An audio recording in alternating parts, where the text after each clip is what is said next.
Hello students, welcome to our Don Bosco School. Myself Sanjeev Kumar Pathak and today we are going to start the second lecture of the class 9 first chapter biology, that is cell the unit of life. Last lecture जो हमारा base था वो किस पे base था? Basically पूरे last lecture में हमने डिस्कस किया कि सेल क्या होता है, सेल से कैसे लिविंग ऑर्गेनिजम्स फॉर्म होते हैं, नंबर ऑफ सेल की बेसिस पे लिविंग ऑर्गेनिजम्स कितने टाइप के होते हैं, सेल की स्टडी को हम क्या कहते हैं, यूनिसेलुलर ऑर्गेनिज्म क्या है, मल्टीसेलुलर ऑर्गेनिजम्स क्या है, सेल जो स्टडी कर रहे हैं उसमें साइटोलॉजी और सेल बायोलॉजी में क्या डिफरेंस है, ये हमने लास्ट के लेक्चर में डिस्कस कर लिया था। अगर आपने लास्ट के लेक्चर नहीं देखे या फर्स्ट लेक्चर इसका नहीं देखा है तो आप डॉन बॉस्को स्कूल टाइप करिए, ठीक है, डॉन बॉस्को स्कूल टाइप करिए, उसको प्रेस करिए, वहां पे आपको एक प्लेलिस्ट मिलेगा, प्लेलिस्ट को ओपन करिए, प्लेलिस्ट में आपको एक क्लास 9 बायोलॉजी के नाम से प्लेलिस्ट मिलेगी, उसे ओपन करिएगा, वहां पे आपको सारे लेक्चर्स पहले के मिल जाएंगे, ठीक है ना। तो अगर उस लेक्चर को नहीं देखा है तो पहले उस लेक्चर को देख लीजिए, वो एज ए इंट्रो है और उसे देखने के बाद से स्टार्ट करिएगा, ज्यादा इजी समझ में आएगा, ठीक है ना। तो चलिए लेक्चर को स्टार्ट करते हैं बिना टाइम वेस्ट किए, ठीक है। तो आज क्या हम डिस्कस करेंगे, आज का जो हमारा फर्स्ट टॉपिक है उसमें हम डिस्कस करने वाले हैं डिस्कवरी ऑफ सेल। क्या डिस्कस करेंगे?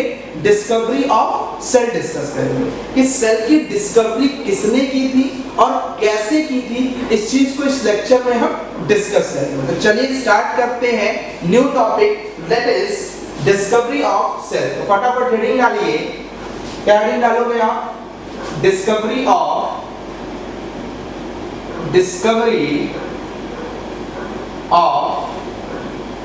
Cell, discovery of cell, cell की डिस्कवरी किसने की? तो सेल की डिस्कवर किसने किया, ठीक है, डिस्कवरी ऑफ सेल में सेल को डिस्कवर किसने किया था? तो cell was discovered by a scientist which is Robert Hooke. Robert Hooke ने डिस्कवर किया था और कब किया था? इन 1665। तो पहला स्टेटमेंट लिख लीजिए कि cell was discovered bye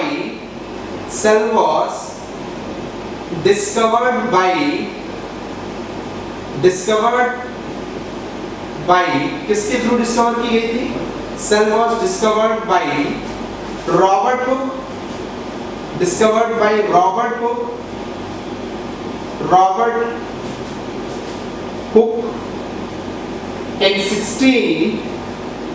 in 1665।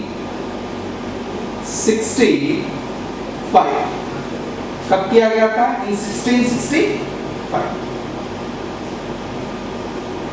Clear हुआ स्टेटमेंट कि सेल की डिस्कवरी किसने की थी? Cell was discovered by Robert Hooke. Cell को किसने डिस्कवर किया था? रॉबर्ट हुक ने किया था और कब किया था? इन 1665 में। 1665 में सेल को रॉबर्ट हुक नामक साइंटिस्ट ने या रॉबर्ट हुक ने क्या किया था? डिस्कवर किया था। और किसने किया था? इन ए स्मॉल पीस ऑफ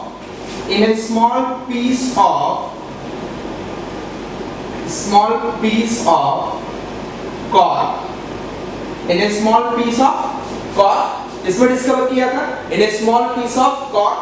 और जो कॉर्क है एक्चुअल में ये क्या था? कॉर्क एक्चुअल में क्या है? It is a cell wall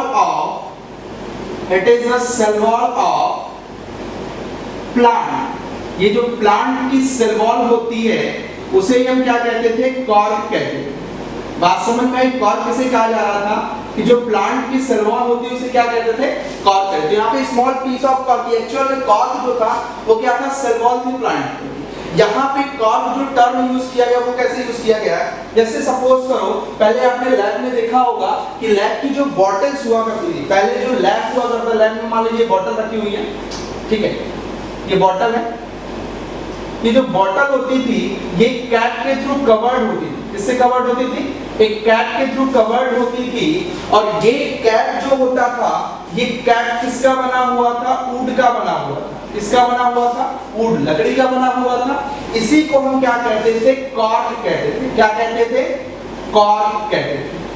इसी को क्या कहा जाता था? That is called cork. इसी के छोटे से पीस को लिया था जिसे क्या कहा गया? स्मॉल पीस ऑफ कॉर्क कहा गया। बात समझ में आई? कुछ नहीं है यार, यार समझ में आई बात? हमने कहा सेल की डिस्कवरी किसने की? सेल वाज डिस्कवर्ड बाय, किसने डिस्कवर किया? रॉबर्ट हुक ने किया। किसने किया? रॉबर्ट हुक ने किया। किस ईयर में किया? इन 1665। इसमें किया in small piece of cork, cork के छोटे से पीस में किया। कॉर्क किसे कहते हैं? जो बॉटल रखी होती थी लैब में, कभी भी बॉटल से, अब तो जो कॉर्क होता वो तो नहीं रह गया, पहले जो लैब में बॉटल्स रखी होती थी उसके ऊपर एक कैप प्रेजेंट होता था। वो कैप जो होता था किसका बना होता था? ऊंट का बना होता था। उसी को हम क्या कह रहे थे? कॉर्क कह रहे थे। बात समझ में? अब आपको वो नहीं दिखा तो वो ग्लास का बना होता, ठीक है? उसी को हम क्या कहते थे? कॉर्क कहते थे। उसी के एक छोटे से पीस को, स्लाइस को लिया था और उसी में उन्होंने सेल को डिस्कवर किया था। बात समझ में आई? और कॉर्क जो एक्चुअल में है वो एक्चुअल में कोई खास चीज नहीं है। जो प्लांट सेल के ऊपर सेल वॉल पाई जाती है, आप ब्राउन कलर की देखे होंगे कि जो प्लांट्स होते हैं प्लांट के ऊपर ब्राउन कलर की एक वॉल पाई जाती है, उसी को क्या कहा जा रहा है? वही एक्चुअल में कॉर्क है। बात समझ में आई? दूसरी चीज यहाँ पे देखिए कि कैसे डिस्कवर किया है, ठीक है? ये तो बात समझ में आ गई कि रॉबर्ट हुक ने डिस्कवर किया 1665 में स्मॉल पीस ऑफ कॉर्क में, बट कैसे डिस्कवर किया? हाउ, कैसे डिस्कवर किया गया, इस चीज को समझिए। तो यहाँ पे जो रॉबर्ट हुक साइंटिस्ट थे, कौन से साइंटिस्ट थे? रॉबर्ट हुक साइंटिस्ट थे। इन्होंने क्या किया? देखो, रॉबर्ट हुक ने सबसे पहले डिस्कवर किसने किया? पूरी साइकिल देखिए। एक साइंटिस्ट थे, कौन से साइंटिस्ट थे? Robert Hooke. कौन से साइंटिस्ट थे? रॉबर्ट हुक थे। इन्होंने क्या किया था? एक स्मॉल पीस ऑफ कॉर्क लिया था। इन्होंने क्या किया? ये कॉर्क लिया, बताया अभी यही क्या है आपका? कॉर्क है। ये क्या है? This is a cork. इसी के स्मॉल पीस को लिया। तो कैसे लिया? इसके इतने पार्ट को क्या कर दिया? कट कर दिया। ये जो इतना पार्ट है इसे क्या कर दिया गया? कट कर दिया गया। और कट करके इसे यहां से क्या कर दिया गया? रिमूव कर दिया गया। ये इसे क्या कहा गया? ये जो कट करने के बाद पार्ट मिला, इसे क्या कहा गया? That is called piece of cork. इसे क्या कहा गया? That is called piece of cork. इसे पीस ऑफ कॉर्क कहा गया। और इसको कॉर्क, जो पीस ऑफ कॉर्क था, इसी को क्या कहा गया? ये जो पीस ऑफ कॉर्क मिला, बस समझ में आ रही है? ये जो कैप था, कॉर्क था, इससे इतने पार्ट को कट कर दिया गया, कट करके सेपरेट कर लिया। इसी को क्या कहा गया? पीस ऑफ कॉर्क कहा गया। इसको उन्होंने कहाँ लगाया? अंडर, इसको मैग्नीफाई करने के लिए। क्या करने के लिए? मैग्नीफाई करने के लिए, और भी मैग्नीफाई करने के लिए, इजीली ऑब्जर्व करने के लिए इन्होंने इसको कहां लगाया? अंडर सेल्फ मेड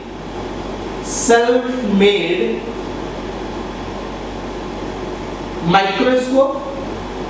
कहां पे लगाया? सेल्फ मेड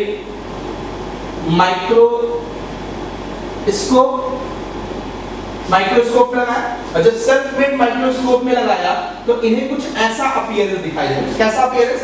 देखिए यहां कुछ ऐसा अपीयरेंस दिख रहा था। सपोज जब मैग्नीफाई किया गया तो मैग्नीफाई करने पे उसकी साइज क्या हो गई? लार्जर हो गई। और लार्जर होने पे उसमें कुछ ऐसे स्ट्रक्चर्स दिख रहे थे, कंपार्टमेंट लाइक स्ट्रक्चर्स दिख रहे थे। कुछ कंपार्टमेंट लाइक या रूम लाइक स्ट्रक्चर्स दिख रहे थे।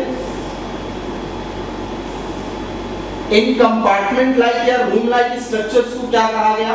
ये जो कंपार्टमेंट लाइक या रूम लाइक स्ट्रक्चर थे, इसी को, ये क्या है? दिस इज कंपार्टमेंट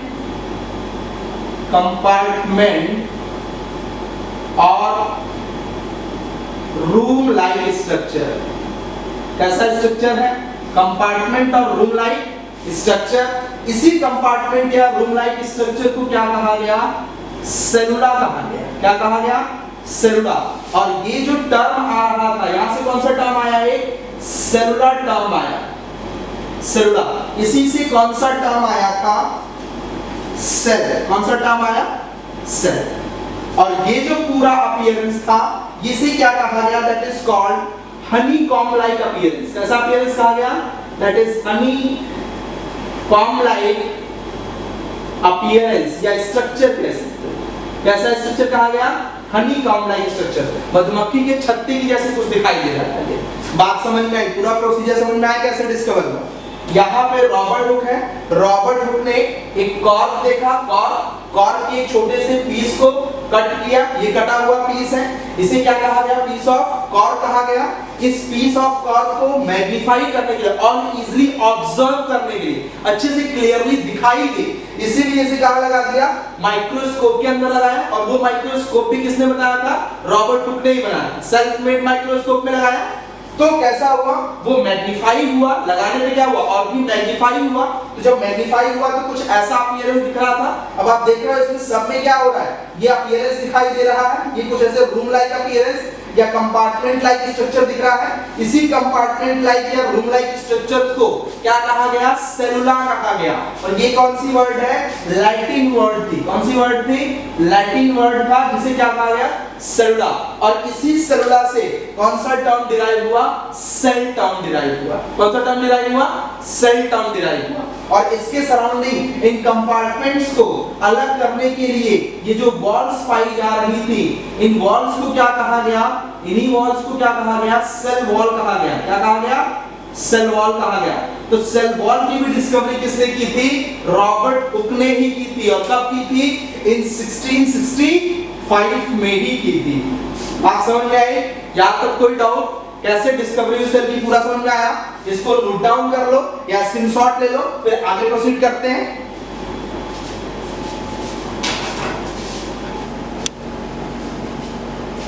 स्क्रीनशॉट ले लिया आपने, चलिए आगे प्रोसीड करते हैं। तो ये तो समझ में आ गया होगा कि सेल को डिस्कवर किसने किया और कैसे डिस्कवर किया और किस चीज में इसको ऑब्जर्व किया गया, ठीक है। इसके साथ साथ आपने क्या देखा, जो सेल वॉल है, इस सेल वॉल को भी, सेल वॉल के अंदर क्या कर रहा, सेल वॉल बेसिकली जो सेल थी उसके अलग अलग कंपार्टमेंट्स को क्या कर रहा था, सेपरेट कर रहा था।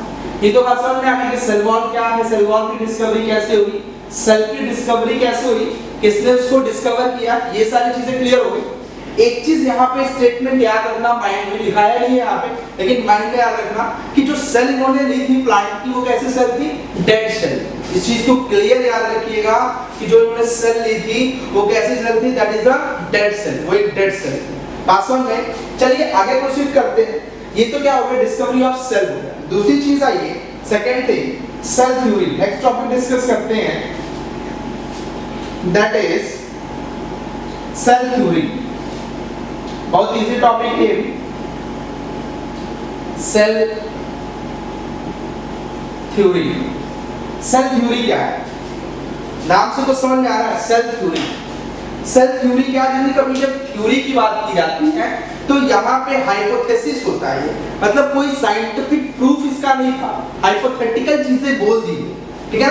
उसी को यहाँ पे हम क्या कह रहे हैं, सेल थ्योरी। तो नाम से क्लियर होगा कि यहाँ पे जो थ्योरी दी गई होगी वो किसके रिस्पेक्ट में दी गई होगी, सेल के रिस्पेक्ट में दी गई होगी। तो सबसे पहली चीज यहाँ पे ये नोट डाउन करिए कि सबसे पहली चीज हमें ये मालूम होनी चाहिए कि सेल थ्योरी प्रपोज किसने की थी। So the cell theory was proposed by Schleiden and Schwann. दो साइंटिस्ट थे, एक स्लाइडेन थे और एक कौन थे, सॉन थे, जिन्होंने मिलकर क्या किया था, सेल थ्योरी को प्रपोज किया था। बात समझ में आई। तो दो साइंटिस्ट यहाँ पे वर्क कर रहे थे। Cell theory was proposed by, cell theory was proposed by, cell theory was proposed by, किसने प्रपोज किया था सेल थ्योरी को, it was proposed by two scientist,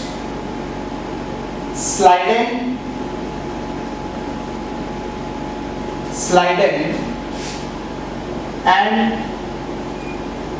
Schwann,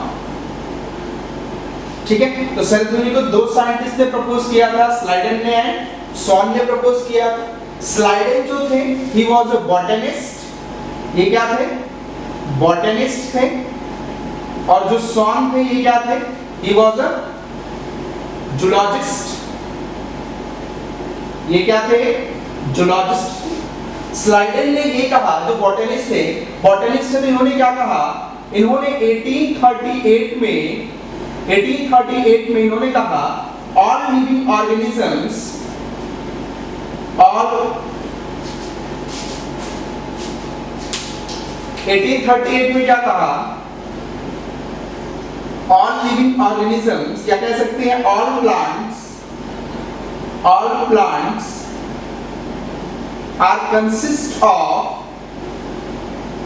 are consist of cell, जितने भी प्लांट्स होते हैं उन सभी की बॉडी किससे मिलकर बनी होती है?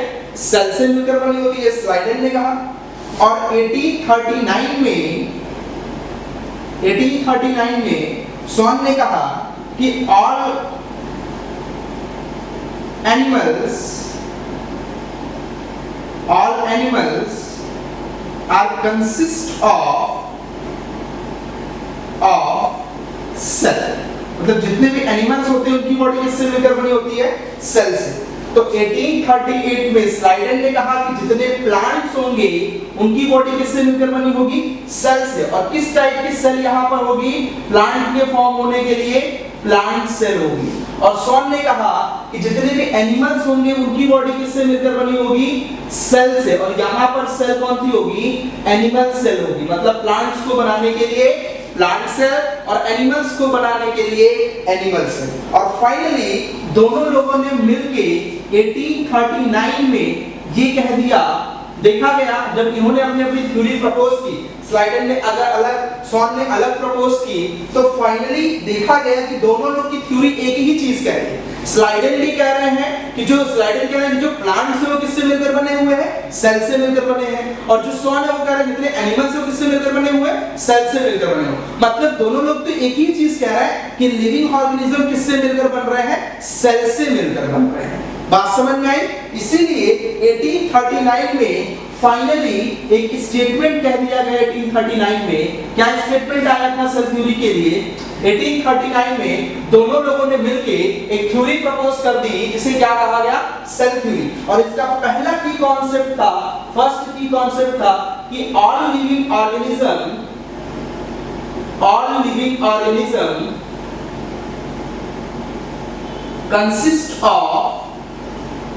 consist of cell।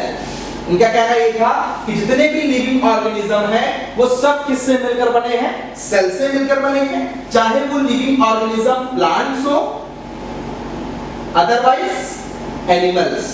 अगर प्लांट्स होंगे तो किससे मिलकर बने होंगे? प्लांट सेल से मिलकर बने होंगे। और अगर एनिमल्स होंगे तो किससे मिलकर बने होंगे? एनिमल सेल से मिलकर बने होंगे।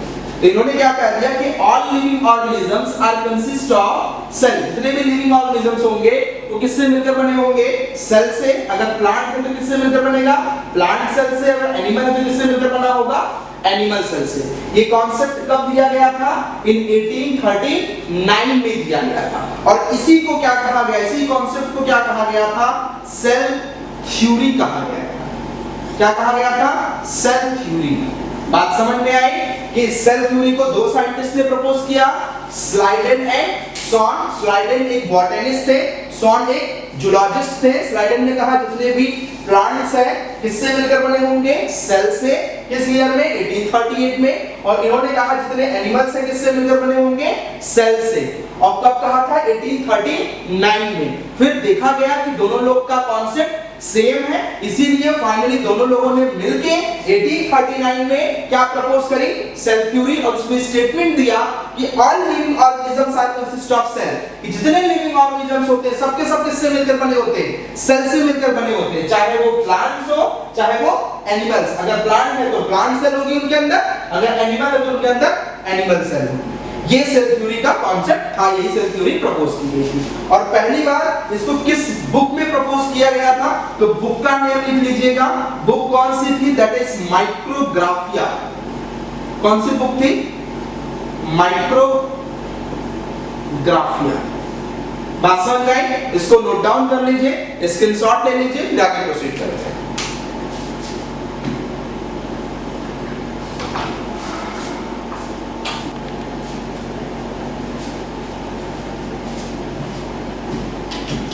चलिए स्क्रीनशॉट ले लिया आपने, आगे प्रोसीड करते हैं। तो सेल थ्योरी समझ में आ गया ना कि स्लाइडेन एंड सॉन ने प्रपोज किया था, 1839 में प्रपोज किया था। और किस बुक में प्रपोज किया? पहली बार इसको पब्लिश किसने किया? पब्लिश किस बुक में किया गया?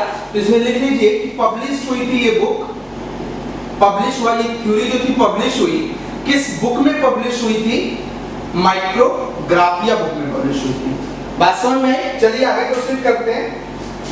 अच्छा एक चीज और यहाँ पे देखो, माइक्रोग्राफिया, इसको मिटाते हैं पहले, फिर आगे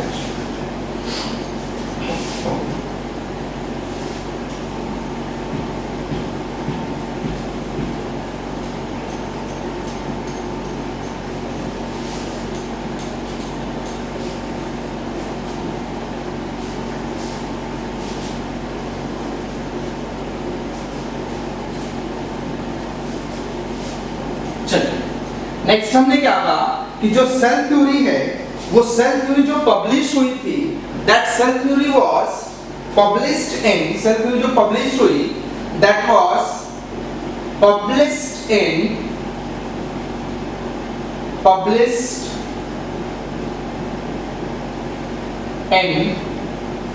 a book. Cell theory was published in a book. एक बुक में पब्लिश हुई थी और इस बुक को हम क्या कहते हैं, दैट इज कॉल्ड माइक्रोग्राफिया। ये अभी बता दिया मैंने, इसको अभी हमने डिस्कस किया कि सेल थ्योरी को पब्लिश किया गया, एक बुक में पब्लिश किया गया और उस बुक का नाम क्या था, माइक्रोग्राफिया। माइक्रोग्राफिया टर्म क्यों दिया गया, क्योंकि यहां पे जो सेल थी दैट इज माइक्रोस्कोपिक। माइक्रोस्कोपिक क्यों कहा गया, क्योंकि ये जो सेल थी that is observed in only under the microscope।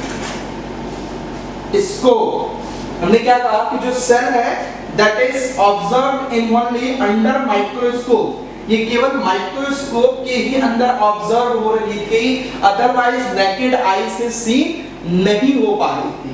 और इसीलिए इसे क्या कहा गया, माइक्रोस्कोपिक कहा गया। और इसीलिए जिस बुक में इसकी थ्योरी प्रपोज की गई, उस बुक का नाम क्या रखा गया, माइक्रोग्राफिया रखा गया। तो बात समझ में, माइक्रोग्राफिया क्यों रखा गया, क्योंकि सेल जो थी वो माइक्रोस्कोपिक थी, वो केवल माइक्रोस्कोप के थ्रू इजीली ऑब्जर्व की जा सकती थी।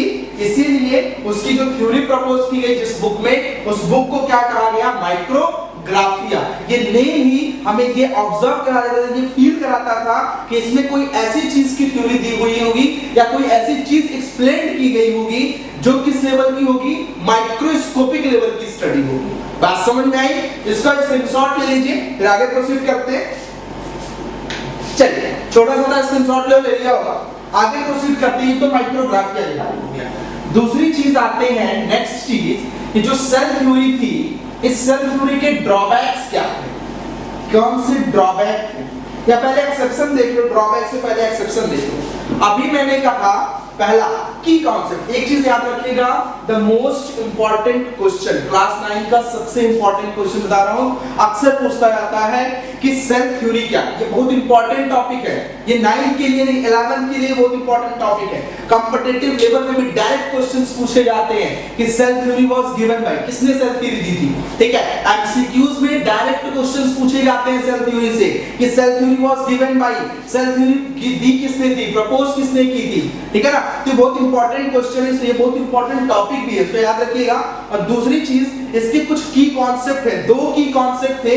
अभी एक बताया है आपको कि all living organisms are consist of cell. जितने भी लिविंग ऑर्गेनिजम्स होते हैं वो किससे मिलकर बने होते हैं, सेल से मिलकर बने होते हैं। ये चीज मैंने अभी बता दी। लेकिन एक क्वेश्चन इसमें पूछा जाता है एक्सेप्शन। मैंने तो कहा कि जितने भी लिविंग ऑर्गेनिज्म हैं वो सभी किससे मिलकर बने होंगे, सेल से मिलकर बने होंगे। लेकिन एक एक्सेप्शन है, याद रखिएगा एक्सेप्शन, वो एक्सेप्शन क्या है, दैट इज वायरस। वो एक्सेप्शन याद रखिएगा, एक्सेप्शन क्या है, दैट इज वायरस। वायरस एक ऐसा ऑर्गेनिज्म है जिसकी बॉडी सेल से ना बनकर प्रोटीन से कंस्टिट्यूट होती है। किससे मिलकर बनी होती है, प्रोटीन और जेनेटिक मटेरियल से मिलकर बनी होती है। वायरस में सेल क्या होता है, वायरस में जो सेल होती है क्या होती है, एब्सेंट होती है। इट मींस क्या आप कह सकते हो, it means the body of या viruses are not consist of cell। जो वायरस होते हैं वो सेल से मिलकर नहीं बने होते हैं। बात समझ में, नॉट कंसिस्ट ऑफ सेल। यहाँ पे सेल क्या होती है, एब्सेंट होती है। दूसरी चीज यहाँ पे याद रखिएगा कि जो सेल थ्योरी प्रपोज की गई थी उसका तो ये एक्सेप्शन हो गया। उन्होंने क्या कहा, सेल थ्योरी में क्या कहा कि जितने भी लिविंग ऑर्गेनिज्म, चाहे वो प्लांट हो, चाहे वो एनिमल्स हो, चाहे वो फंगी हो, चाहे वो कोई भी हो, एल्गी हो, जितने भी लिविंग ऑर्गेनिज्म है सबके सब किससे मिलकर बने हुए, सेल से मिलकर बने हुए। सही भी कहा था, सब इसको फॉलो भी कर रहे थे, लेकिन एक एक्सेप्शन था। ये क्या था, वायरस। इसको मोस्ट इंपॉर्टेंट है, इस पे ट्रिपल स्टार कर लीजिएगा। इस पे भी क्वेश्चंस पूछे जाते हैं कि which of the following that does not follow the cell theory, कौन सेल थ्योरी को फॉलो नहीं करता। एंड या ऐसे भी क्वेश्चन पूछा जाता है कि which of the following is exception of cell theory, cell theory का एक्सेप्शन कौन सा है। तो आप हमेशा क्या टिक करोगे, वायरसेस। ये सेल थ्योरी का एक्सेप्शन है, कभी सेल थ्योरी को ये फॉलो नहीं करता है, ठीक है ना। तो ये चीज भी याद रखिएगा, ये भी इंपॉर्टेंट है, 3 स्टार लगा लीजिए। दूसरी चीज, जो सेल थ्योरी प्रपोज की गई थी, इस सेल थ्योरी को रिजेक्ट कर दिया गया। क्यों? इसका एक ड्रॉबैक था। किसी भी चीज को आप रिजेक्ट कब करोगे, जब कोई ना कोई इसके अंदर कमी होगी। तो सेल थ्योरी के अंदर भी कमी आती है, ड्रॉबैक्स थे, इसीलिए उसे क्या कर दिया गया, रिजेक्ट कर दिया गया। तो नेक्स्ट हेडिंग डालिए, drawback of cell theory. Drawback of cell theory. Cell theory के कौन-कौन से ड्रॉबैक्स थे? तो कौन-कौन से ड्रॉबैक थे सेल थ्योरी के? पर सबसे एक ही ड्रॉबैक था इसका, क्या? It does not explain that how the new cells are formed. Cell theory ये एक्सप्लेन नहीं की थी कहीं भी कि कैसे न्यू सेल्स बॉडी में बन रही है। इन्होंने बस इतना बता दिया कि जितने भी लिविंग ऑर्गेनिज्म होंगे वो सिर्फ सेल से मिलकर बने होंगे, लेकिन इसका कोई एक्सप्लेनेशन नहीं दिया था कि बॉडी में नई सेल्स बन कैसे रही हैं, how the new cells are formed. इसके बारे में कोई भी एक्सप्लेनेशन सेल थ्योरी में नहीं था, इसीलिए उसे क्या कर दिया गया, रिजेक्ट कर दिया गया। तो ड्रॉबैक क्या है इसका लिख लीजिए, इट डज नॉट एक्सप्लेन, या cell theory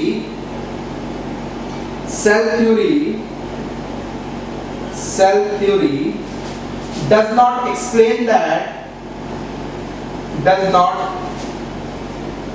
explain that how the new cells are formed. How the new cells are formed. ठीक है, यहाँ पे क्या रहा है, cell theory does not explain, cell theory नहीं एक्सप्लेन कर रही थी how the new cells are form, कि कैसे न्यू सेल्स बन रही हैं। Cell theory does not explain how the new cells are form, इसके बारे में कोई भी एक्सप्लेनेशन सेल थ्योरी के पास नहीं था कि नई सेल का फॉर्मेशन कैसे हो रहा है। तो इस चीज को एक्सप्लेन करने के लिए, इस ड्रॉबैक को दूर करने के लिए एक साइंटिस्ट थे, आए थे, वो कौन थे, रुडोल्फ विर्चो। तो उन्होंने क्या कहा, 1855 में उन्होंने इस सेल थ्योरी के ड्रॉबैक को सही किया और उन्होंने ये बताया कि the new cells are formed from pre existing cell. उन्होंने इस चीज को बताया कि जो नई सेल्स बन रही हैं that is formed from pre existing cell. New cell का फॉर्मेशन बॉडी में प्रेजेंट पहले ही से ही प्रेजेंट सेल से होता है। बात समझ में? इस चीज को किसने एक्सप्लेन किया, किसका स्टेटमेंट था, रुडोल्फ विर्चो का स्टेटमेंट था। तो नेक्स्ट आ जाइए, इस ड्रॉबैक को सही किसने किया, इन 1855 रुडोल्फ विर्चो, आर विर्चो लिख रहा हूं आप समझ लेना, Rudolf Virchow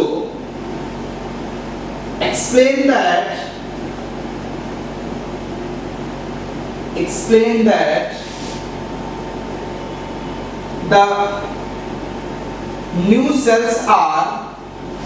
the new cells are formed from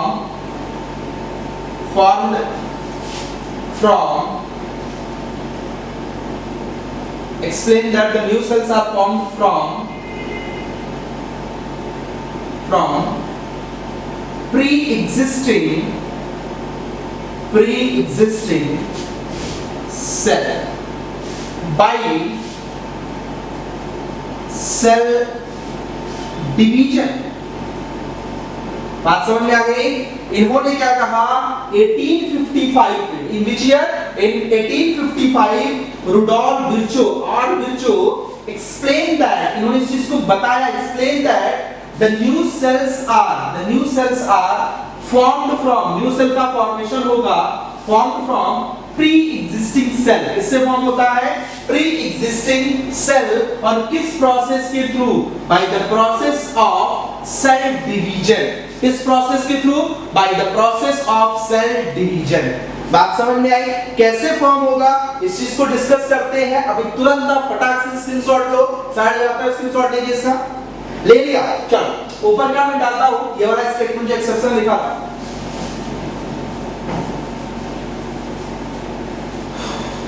चलो ये तो हो गया कि सेल थ्योरी, इन सेल थ्योरी में इन्होंने क्या बताया, देखो नया स्टेटमेंट ऐड किया, क्या इन्होंने बताया कि 1855 में इन्होंने बताया कि new cells are formed from pre existing cell, नई सेल्स जो बनेंगी वो पहले से ही प्रेजेंट सेल से बनेंगी, किस प्रोसेस के through, by the process of cell division. तो लिखिए यहाँ पे, अब यहाँ पे डाउट एक क्रिएट होगा आपको कि सर ये प्री एग्जिस्टिंग सेल क्या है, न्यू फॉर्म्ड सेल्स क्या है, and how they are form, कैसे ये फॉर्म होती है, अपने आप थोड़ी फॉर्म होगी, कुछ तो प्रोसीजर होता होगा।